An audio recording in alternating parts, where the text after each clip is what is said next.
Everyone thought she was a genius, a billionaire inventor, the next Steve Jobs. She spoke with confidence, dressed the same way every day, promised to change the future of medicine forever.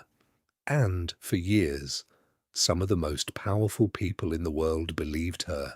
Investors gave her hundreds of millions of dollars. Politicians praised her. The media called her revolutionary. Her company became worth billions. There was only one problem. The technology barely worked.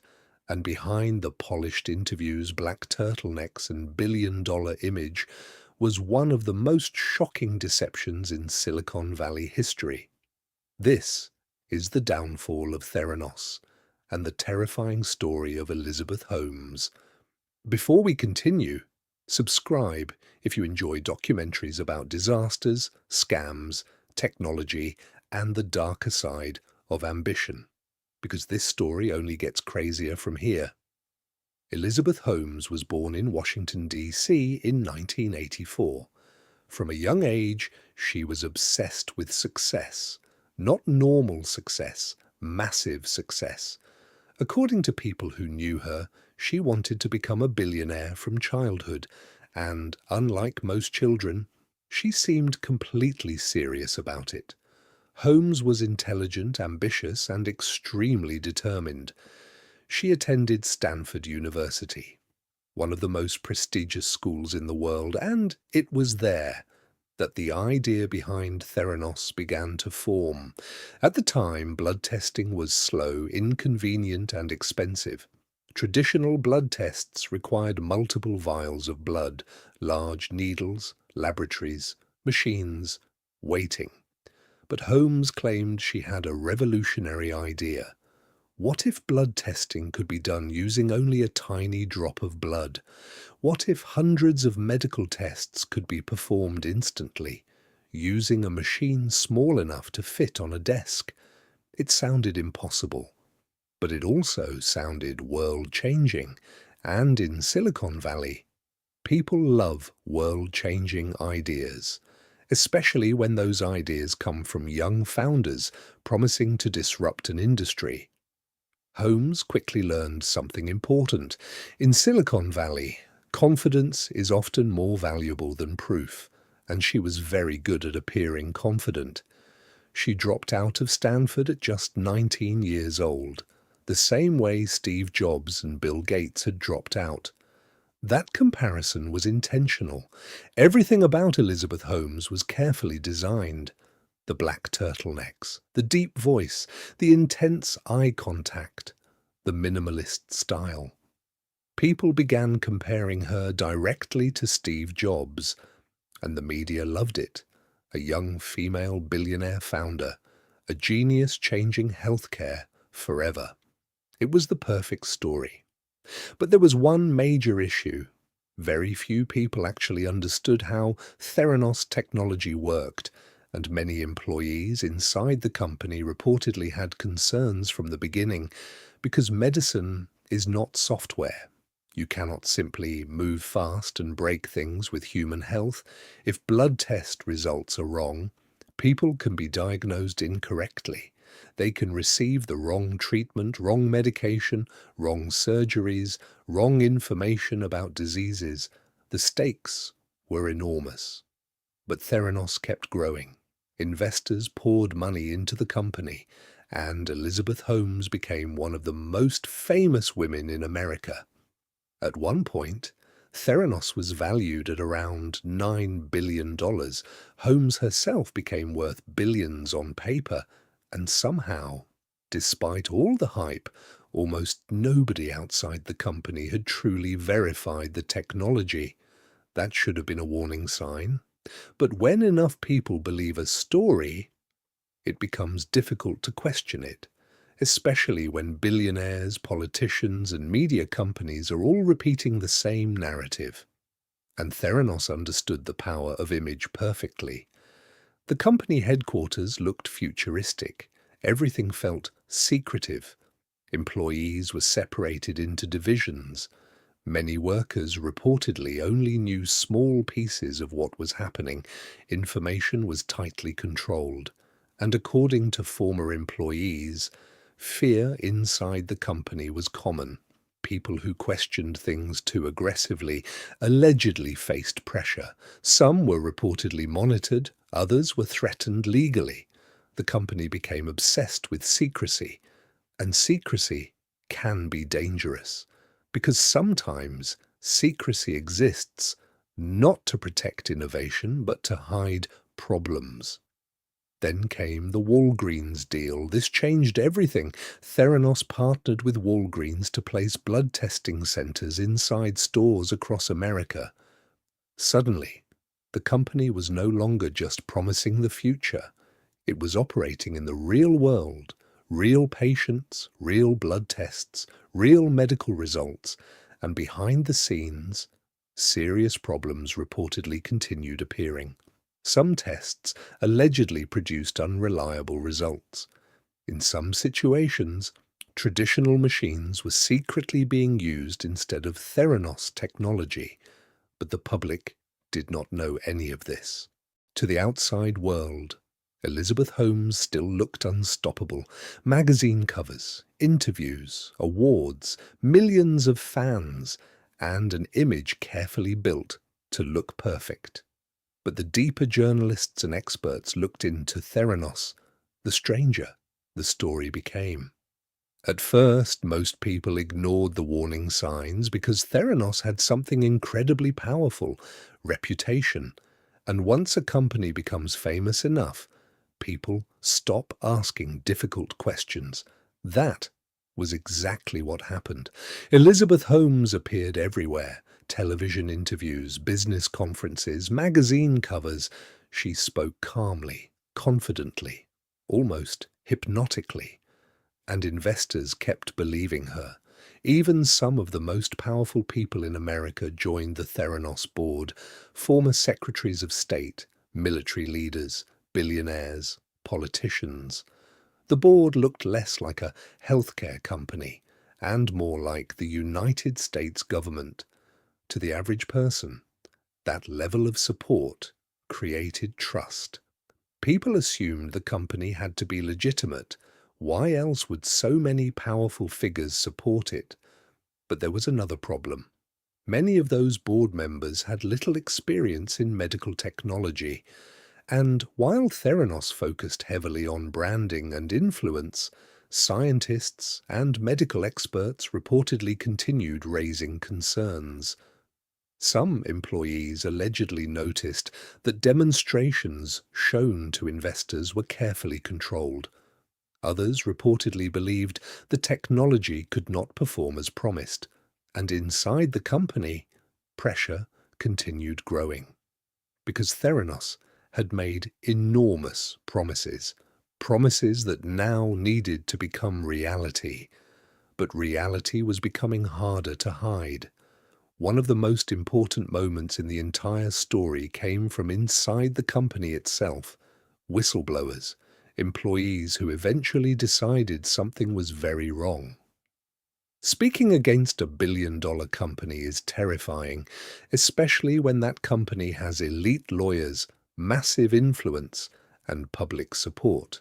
But some former employees reportedly believed patients could actually be harmed, and that changed everything. One former employee in particular became extremely important: Tyler Schultz. Ironically, his own grandfather was a Theranos board member, George Schultz, a former U.S. Secretary of State. At first, Tyler believed in the company, but over time, he reportedly became deeply concerned about the accuracy of the blood testing technology, and according to reports, the more questions he asked, the more uncomfortable things became. Eventually, he left the company. But leaving Theranos was not simple. Former employees reportedly described intense legal pressure, aggressive lawyers, threats, fear. The company allegedly worked extremely hard to silence criticism, and for a while, it worked. Because very few journalists were willing to challenge Theranos publicly. The company was too famous, too connected, too protected, until one reporter changed everything. His name was John Carreyrou, a journalist from the Wall Street Journal, and unlike many others, he refused to simply accept the public image Theranos had created. He started investigating, quietly, carefully, and what he discovered would eventually destroy the company.